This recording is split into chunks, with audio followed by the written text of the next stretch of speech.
Nosotros cuando llegamos al Senado, yo soy senador por Baja California, me tocó la oportunidad de ser el primer senador de la izquierda por los estados de la frontera norte que llega aquí por la vía del voto. No es una cosa menor porque generalmente la izquierda no pinta a esos niveles en el norte, mucho menos en Baja California. Pero bueno, tuvimos la fortuna.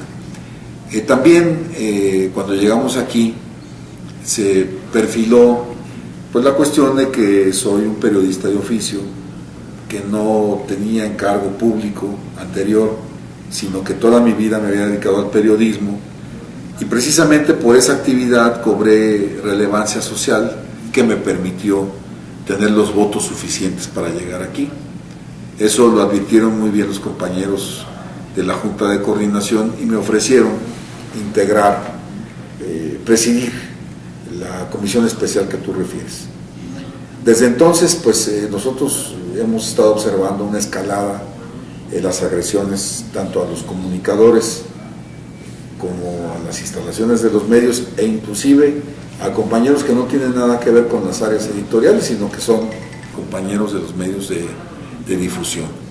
Actualmente nos encontramos en una fase muy importante porque hemos estado presentando algunas iniciativas, otras veces puntos de acuerdo, que tienen que ver con el hecho de que, como sabes, existe una crisis en el mecanismo de gobernación que surgió hace unos meses precisamente para darle mayor seguridad a los compañeros. Sin embargo, este mecanismo pues está céfalo, está pasando por una crisis muy severa y no está dando resultados, no está funcionando. Entonces lo que nosotros estamos pidiendo es de que este órgano se convierta precisamente en un organismo constitucional autónomo que permita que, pues así como tenemos una comisión de derechos humanos que tiene la capacidad de pues, hacer recomendaciones, de tener una capacidad de investigación interna, lo mismo también este mecanismo lo haga, pero en materia de libertad de expresión. Otro punto es que solicité que esta comisión, que es una comisión extraordinaria, se convierta en una comisión ordinaria, porque tal como va la situación, nuestra comisión concluiría sus trabajos en el 2015 y ya no pudiéramos rehabilitarla. Y sí creo que al convertirla en una comisión ordinaria, nosotros vamos a tener la facultad para dictaminar en materia de libertad de expresión, porque repito, así como el Senado tiene la facultad para dictaminar en materia de derechos humanos, de hacienda, de telecomunicaciones, etcétera, buscamos que también tenga la facultad de dictaminar en materia de libertad de expresión, porque es un tema que cada vez cobra mayor relevancia, tristemente por las agresiones que se cometen, repito, en contra de las personas o de las instalaciones de los medios. La cuestión que a mí me ocupa es la cuestión legislativa.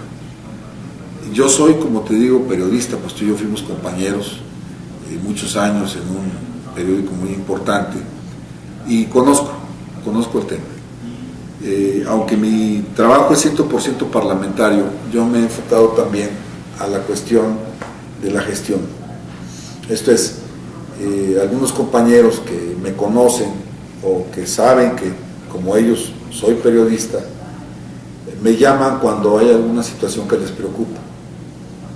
Y quiero decirte que en la secrecía absoluta hemos logrado prevenir muchos problemas. Te pongo un caso, el caso de Goyo, allá en Veracruz, que lo asesinaron y al parecer pues tuvo que ver con una mala relación vecinal, sí, con algo que él publicó y que afectó el interés de un vecino, y luego por ahí una relación sentimental entre familiares de ellos, de Goyo y el vecino, y que terminó en lo que todos conocemos, en la muerte de nuestro compañero. Yo tuve un caso muy similar en Tecate, un compañero corresponsal de un periódico local que tenía un problema con un vecino, que hubo una fiesta, que los carros del vecino bloquearon las entradas al hogar del compañero, y luego por ahí surge que el vecino es amigo de un jefe de policía que le tenía mucho coraje al periodista. Bueno, es el mismo caldo de cultivo. Lo que pasó allí es que cuando me informan de que el hogar de este compañero en Tecate, Baja California, fue invadido, violaron la secrecía de la familia, yo me trasladé a Tecate, los reuní a todos, con el presidente municipal, con el jefe de seguridad, el vecino, el periodista y todos los que quisieran acudir a esta charla pública. ¿Y qué ocurrió? Que lo que pudo terminar en una tragedia terminó en un apretón de manos, porque lo prevenimos. Así, por ejemplo, muchos compañeros que tienen algún tipo de hostigamiento de algún jefe de policía, de algún director de comunicación social en el interior del país, también lo hemos hecho. Hemos ido a los estados y hemos ido a conversar, porque ya cuando ellos sienten la presencia de un senador de la comisión correspondiente, las cosas cambian. Entonces, desde mi punto de vista, Juan, yo como un periodista que tú me conoces, compartimos escritorio en algún momento, he puesto de por medio mi experiencia en el tema, y en la materia de la seguridad, de la prevención y la seguridad del periodista cuando ya está amenazado. Nada menos hace una semana, por aclamación, me aprobaron un punto de acuerdo donde exhortamos al nuevo comisionado nacional de seguridad a que proteja a los medios y que proteja a los compañeros periodistas. Fue la primera tarea que tuvo el comisionado.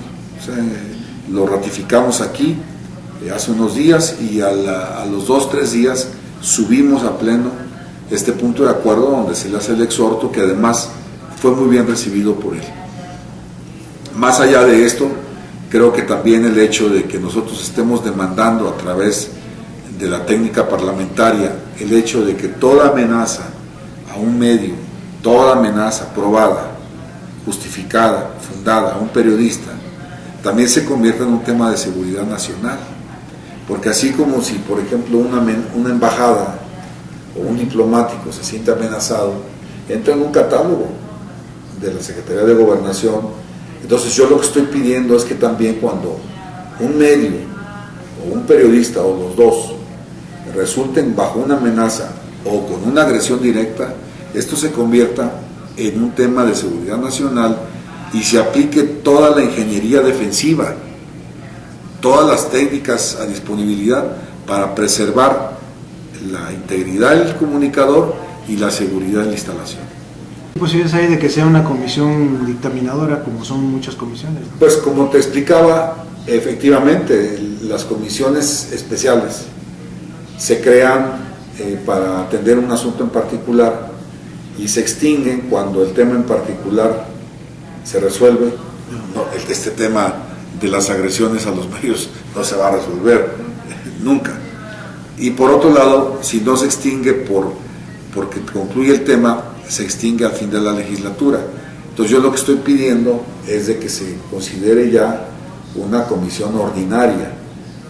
Lo explico porque pues mi término constitucional fenece en el 2018 y yo quisiera que si llega un compañero periodista, un compañero que conozca el medio, ojalá de preferencia, pudiera ocupar esta comisión para que le dé seguimiento, porque parece que no, Juan, pero sí el hecho de que en esta alta soberanía exista un comisionado especial, de que aquí se trate el tema, de que aquí se aborde el tema, de que se suba a tribuna y se debata, ayuda porque esto despierta la inquietud de algunos gobernadores ahí que no necesariamente se comportan bien en esta materia, o de algunos servidores públicos que hemos detectado que hostigan, que molestan a los compañeros. Entonces yo pienso que sobre todos los mecanismos ya existentes, el de nosotros es un mecanismo que funciona, es un mecanismo que representa, un mecanismo que propone y aunque no es nuestra función, prevenimos. No es nuestra función, pero lo hacemos porque yo, como te repito, practiqué el periodismo 29 años, pues conozco perfectamente el tema. ¿Cómo está el país? ¿Cómo ves que avanzamos, retrocedemos? ¿Hacia dónde vamos como mexicanos? Mira, lamentablemente esta comisión existe. Yo siempre he dicho que yo he preferido mejor presidir la comisión para premiar todos los años a los periodistas distinguidos, la comisión de los periodistas felices. Por supuesto que me gustaría presidirla, pero no es así. Eso sería una quimera, sería una mentira. También en un país, como atinadamente dices, donde las garantías individuales se pusieran en marcha, donde los derechos elementales funcionaran, pues no tendríamos ni siquiera necesidad de tener un instituto de la mujer, por ejemplo, puesto que sus derechos estarían garantizados. Ni siquiera proclamar días especiales del autismo, porque los niños con autismo estarían dentro de un sistema de seguridad y protección social. El país funciona. México es un país que está saliendo adelante. Yo pertenezco a la línea progresista, pero a mí me gusta, siempre que se plantea un reto, buscar el cómo sí y no anteponer el cómo no. Esto obviamente pues implica en algún momento determinado crear acuerdos, crear líneas, tender puentes de comunicación con los compañeros de otras corrientes que no dejan de ser compañeros por pensar de una manera diferente a nosotros.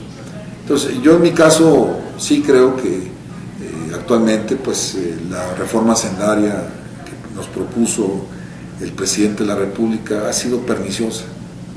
Me parece que fue excesiva. No, se pudo hacer más sin afectar de esa manera a tantos sectores. Aquí no se dejó títere con cabeza. Inclusive los primeros números que nos llegan ya del primer trimestre del año hablan de una disminución en la captación fiscal. Entonces es lamentable porque pues sobre el castigo que implica esto resulta que está entrando menos dinero. Sin embargo, hay temas que me parece que son dignos de ser tomados en cuenta. Yo sí veo un sistema operando. Sí veo un sistema operando. No sé si en los niveles que nosotros quisiéramos, pero sí opera. Hay por ahí algunos puntos que tienen que ver, por ejemplo, con darle una pensión a los adultos mayores, que nos lo está proponiendo una ley secundaria de Hacienda, un seguro del desempleo que yo estoy analizando muy bien porque como son plataformas de mi corriente, quiero estar seguro de cómo se van a llevar a cabo y cómo se van a operar, porque aquí ya hay riesgos de que se le dé un tinte electorero y que también se haga de una manera tramposa en relación a los ingresos que el trabajador percibe. En general, yo creo que la elección del 2015 pues va a ser la mejor encuesta. Ahí nos vamos a dar cuenta de la gente cómo ha entendido esto. Habrá una competencia política muy fuerte porque pues los compañeros del PRI querrán la mayoría, los compañeros del PAN querrán seguramente también el mayor número de asientos porque pues, tendrán el plan de volver, Dios nos libre, pero tendrán el plan, y los compañeros de la izquierda, pues nuestras reglas de competencia no permitirán que Morena participe en alianza. Entonces el compañero Andrés Manuel, con el partido, por cierto, muy bien integrado que formó, competirá solo. El PRD tendrá la opción de ir en alianza con el PAN o solo, y nos quedamos el PT y el MC, que pues estamos tratando de pactar una alianza porque pues solos va a ser muy difícil, pero ese es el preludio a un 2018 donde indiscutiblemente el progresismo va a llegar muy poderoso. el progresismo va a llegar con muy buenos candidatos. Y yo casi te puedo asegurar que el 2018 va a ser nuestro año. Yo así lo veo porque veo gente muy capaz, veo una corriente muy activa y la llegada de Morena a nuestra corriente nos va a dar una fortaleza y una estructura capaz de resistir cualquier embate oficial. Pues es un país de injusticias históricas. Yo no veo la franqueza, un estallido social, ni lo veo ni lo quiero, por supuesto. Te refiero pues que yo soy un senador norteño, allá en mi tierra las cosas son diferentes, porque pues tenemos otro tipo de cultura, otro tipo de influencias. Nosotros generalmente no reaccionamos de una manera invasiva o violenta, sino que más bien somos un poco más estructurados. En la cuestión de los engaños, sí, es un engaño terrible esto de la reforma laboral. Es una reforma muy perniciosa, es una reforma que totalmente socava los derechos conquistados de los trabajadores. La energética es una situación que me parece que es la madre de todos los despojos, pero la masa popular no la entiende y no los podemos culpar, porque si a duras penas la entendemos nosotros, que somos los legisladores. Imagínate cómo le pudiéramos pedir a un trabajador o a un obrero que le entendiera, pero sí lo va a resentir en su economía, porque estamos hablando de una generación, una industria que genera ingresos para el presupuesto de egresos que ya no se van a contar con ellos, y también la ilusión aquella de que iban a bajar los costos de los energéticos es una mentira, no va a ser así. También hay otra reforma que me parece que fue muy dañina y lo va a seguir siendo, que es la política. Esa me parece que es la más atropellada, que es la más torpe. Es más, te puedo decir que es un capricho de una corriente política que condicionó sus votos, voto por la energética, pero dame este caramelito que es la política. Sin embargo, pues también tenemos que entender que este país así se ha forjado, así nos hemos hecho. Si tú y yo atrasáramos el tape a cuando éramos unos nobles periodistas allá, pues también estaríamos hablando del mismo tema con De la Madrid o con Salinas de Gortari, y el país ahí está, ahí sigue. No, es un país muy fuerte, nadie lo va a destruir. Desafortunadamente sí, las tendencias son neoliberales. Estos esquemas de reducir, de limitar el campo de prestaciones, el campo asistencial del trabajador, pues, eso va totalmente contra la ideología progresista, la ideología popular, y son los dictados que reciben de los diferentes foros como la OCDE, etcétera. Y concretamente lo que decías tú del estallido, no, yo no lo veo factible. Sí creo que hay agrupaciones sociales que están muy activas, por supuesto se respetan, unas muy tranquilas, otras no tanto, pero al fin y al cabo todas defienden un derecho. Sí, desafortunadamente, como te decía, la reforma, si se le pudiera llamar así, yo le llamaría contrarreforma política, se hizo al contentillo de una corriente de partido. Es una corriente conservadora, de derecha totalmente, y se hicieron los caprichos como ellos los pidieron, porque fue la condición para que los que comprometieron la riqueza petrolera también pudieran cumplir con sus patrones. Entonces, estas corrientes conservadoras que dictaron esta contrarreforma, pues son amantes de la reelección, pero no lo son de la rendición de cuentas. Esta parte de la suspensión del término de manera adelantada no se incluyó, más ni siquiera se discutió. El tema del recorte de los legisladores plurinominales, por ejemplo, se hablaba de recortar 100 diputados y aquí recortar la lista, que eran 32, ¿no? no se discutió.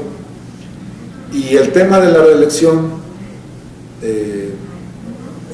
yo soy antirreeleccionista obviamente, pero pues conozco las democracias de otros países y veo que sí les funciona. Yo nunca me cerré al debate de la reelección a condición de que tuviéramos un sistema electoral confiable. Pues no lo tenemos. Si la discusión es cómo duran menos, si la discusión es cómo los ponemos a trabajar, entonces ¿por qué se faculta para una reelección? Que de hecho ya existía, porque pues, los compañeros de las cúpulas no terminan de ser senadores cuando ya están en la lista para ser diputados y viceversa, entonces ya existía tal reelección. Entonces yo creo que esta zona es una zona de mucho conflicto, porque además se modifica el esquema del IFE y ahora resulta que el órgano federal tendrá tentáculos en las diferentes entidades. Entonces es una medida invasiva para la soberanía de los estados, que hay que decir, de meses para acá, en muchos sentidos hay una invasión a los gobernadores, por ejemplo en la nómina de los profesores, que fue un asunto muy grave, en el tema de los medicamentos, que ya no los pueden adquirir si no es con requisición de la federación, y a donde nos llevan es a que pues, los gobernadores terminen siendo allá los gobernadores porfirianos, ¿no? Los administradores, representantes del gran general, sin capacidad de gestoría, sin capacidad de decisión. Pues debiéramos ser una república en donde los estados participaran activamente, donde tuvieran los gobernadores las facultades, no tuvieran que estar limosneando recursos, no tuvieran que estarle moviendo el rabo al presidente, porque si no, no hay dinero. Desgraciadamente, de lo poquito bueno que le pudiéramos palomear a los 12 años de administración panista, era que sí se había desconcentrado un poco el poder central. Sí, ciertamente un poquito. Y lo poquito que lo desconcentraron, acá estos señores se han encargado de volverlo a atesorar. Yo te digo, por ejemplo, sin decir nombres porque no quiero ofender, una vez en una visita que me hicieron 3 compañeros senadores a mi informe, me alegaban que la capital de Baja California pues era Tijuana. Y dice, no, es que aquí no, es Mexicali. No sabíamos. Y en una gira que hicimos hace poco a La Paz, se decía que si nos podíamos ir en carro de La Paz a Tijuana, que estaba cerca, ya pues son como 20 horas de camino. No puede ser, son 20 horas. Entonces ahí te das cuenta, en esos pequeños detalles, del nivel de desconocimiento que el perfil de político central tiene de los estados del interior, máxime cuando estás a 3,000 kilómetros de aquí, como es el caso de mi estado, cuando el presidente pues es del Estado de México, el secretario de Hacienda pues es del Estado de México, el secretario de Gobernación pues es de Hidalgo, y la verdad, no ven más allá. De 4 estados de la periferia, no ven más allá. ¿Algún mensaje para los baja californianos? ¿Qué esperamos de su senador? No, pues ya sabes, ya me conocen, soy gente de trabajo. Afortunadamente conté con el respaldo de mis paisanos en una elección que me fue muy bien, tuve 350,000 votos, lo que nunca había obtenido un legislador en una campaña allá en Baja California. Estoy recorriendo mi estado frecuentemente, todas las regiones, cada semana hago una especie de redondel, Distrito Federal, Tijuana, zona costa, zona Valle de San Quintín, zona Valle de Mexicali, y además de que tengo el gusto de escucharlos, de atenderlos, también tengo el gusto de decirles que tenemos proyectos a futuro, ¿no? Que esto no termina aquí. Cuando un fenómeno como este ocurre, o sea, que un ciudadano comunicador llega a una posición de estas, es porque hay algo detrás. Entonces hay que hacer valer precisamente esos buenos pronósticos que nos han acompañado, porque el tiempo que viene puede que sea más interesante que este.